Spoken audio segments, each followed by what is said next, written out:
direitos estes dispostos na Constituição Federal. Para constituir a efetividade destas políticas públicas, o próprio Conselho Nacional de Justiça, como órgão de controle, precisa ele próprio se planejar e se estruturar para esta finalidade, ou seja, ser ele mesmo profissional naquilo que desenvolve e naquilo que projeta. Surge, então, no Conselho uma divisão estrutural através de comissões permanentes. São 5 comissões no Conselho, 3 das quais encontram-se aqui representadas pelos seus presidentes. O ministro Peluso, presidente da Comissão de Gestão Estratégica, Estatística e Orçamento, o ministro Gilson Dipp, presidente da Comissão de Tecnologia da Informação e Infraestrutura, e eu respondendo pela Comissão de Acesso à Justiça e Cidadania, além das comissões de Eficiência Operacional e Gestão de Pessoas e a Comissão de Relacionamento Institucional e Comunicação. Bem, na Comissão de Acesso à Justiça e Cidadania, a qual eu me encontro atualmente dirigindo, há 13 projetos a ela vinculados. O mais, talvez, expressivo nesse momento seja exatamente o movimento pela conciliação.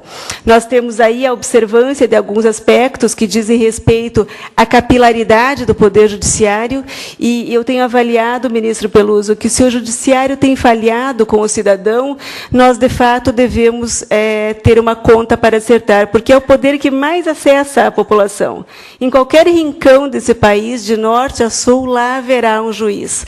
Lá haverá uma figura responsável pela jurisdição e identificado pela população como autoridade.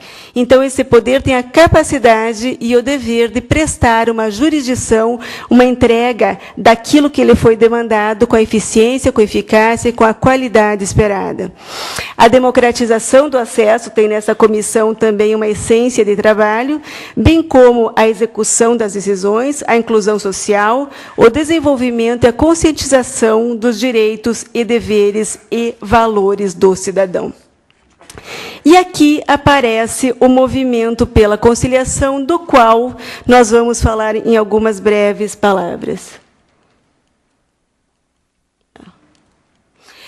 O movimento pela conciliação, antes de adentrar a ele, eu gostaria de colocar alguns dados que dizem respeito à estatística.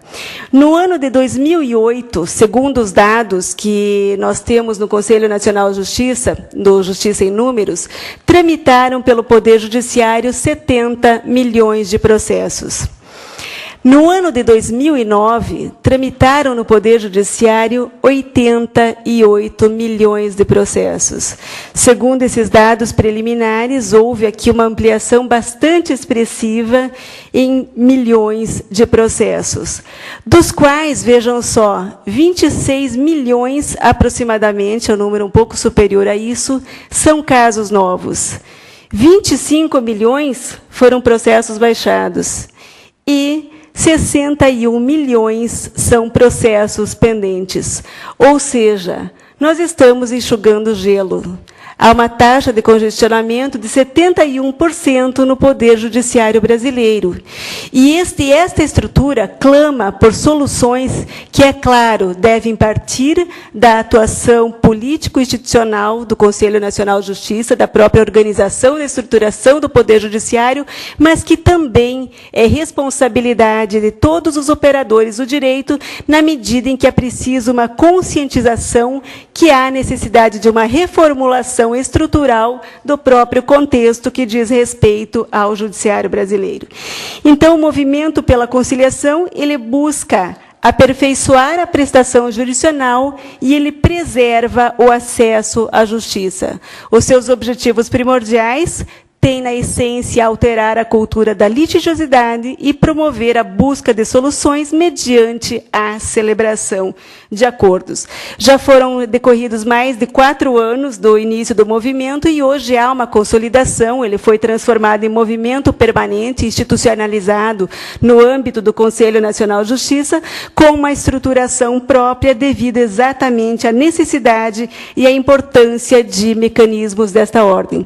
E aí é preciso pensar também o seguinte: uma justiça assoberbada é uma justiça de baixa qualidade. É impossível resolver todas as demandas com efetividade pelos mecanismos de instrução, sentença e execução. Nós precisamos, sim, pensar em métodos alternativos de resolução de conflitos, de disputas, que tragam alguns diferenciais. E, nesse aspecto, há uma vantagem expressiva da conciliação. A conciliação, ela não pacifica apenas o processo em si, ela não pacifica apenas o contexto tratado no conflito. Ela pacifica o litígio como um todo, ela pacifica toda a gama de dificuldades que as partes trazem junto a um processo. Não há vencedor na conciliação, não há vencido. Há pessoas que transacionam direitos e obrigações recíprocos na esfera da plausibilidade do resultado. E essa pacificação social tem um resultado de aceitação completamente diferente da sentença, que representa uma coação por parte do Estado. Então, além de trazer estruturas menos onerosas, de trazer um maior grau de satisfação, uma aproximação das partes, se torna aqui o direito concreto com a efetividade e com a celeridade almejadas. No quadro comparativo evolutivo da Semana Nacional, que é o dado estatístico concentrado, nós temos de 2006 a 2009 um número crescente, tanto de audiências designadas como realizadas, e aí é um dado interessante para nós em relação às realizadas com as designadas, que há uma perda, que nós buscamos a cada ano estar verificando o porquê das perdas das audiências e tentar aproximar esses números. A média dos acordos efetuados gira em torno de 46%, e os valores são absolutamente crescentes e reveladores. As pessoas atendidas constituem aqui o dado que mais me deixa impressionada e pessoalmente satisfeita. Nós atendemos aqui, em 2007, 411 mil pessoas, em 2008, 633 mil, e em 2009, 620 mil pessoas. Ou seja, isso representa um total de 1.664.000 pessoas e valores arrecadados 2.626 milhões, além de audiências designadas que superam a 1 milhão e de audiências realizadas que se aproximam deste montante, com um patamar de quase 500 mil acordos efetuados. Isso considerando apenas o Movimento Nacional da Conciliação nos dados da semana. Avaliando que a cultura da conciliação se estabelece nos tribunais e adentra com um grau de efetividade, de permanência, esses números são extremamente animadores, são alvissareiros e dão para nós uma diretriz da efetividade desse tipo de mecanismo dentro do Poder Judiciário. Eu trouxe aqui um ranking geral dos tribunais que aponta São Paulo de forma bastante satisfatória, com o TRT da segunda região em terceiro lugar e o TJ de São Paulo, desembargador Viana, em oitavo lugar. Doutor Sotero, 15ª região, ficou nos devendo. Com relação ao ranking das audiências realizadas, temos aqui nos 10 maiores, também destacado o Tribunal Regional do Trabalho da segunda região, com 18.479 audiências, e, em sexto lugar, o Tribunal de Justiça de São Paulo, com 14.208 audiências realizadas. Um outro dado muito interessante está nesse gráfico que fala da participação no evento. Em 2009, foi o primeiro ano que o Conselho concretamente recebeu dados de todos os tribunais de todos os estados da Federação.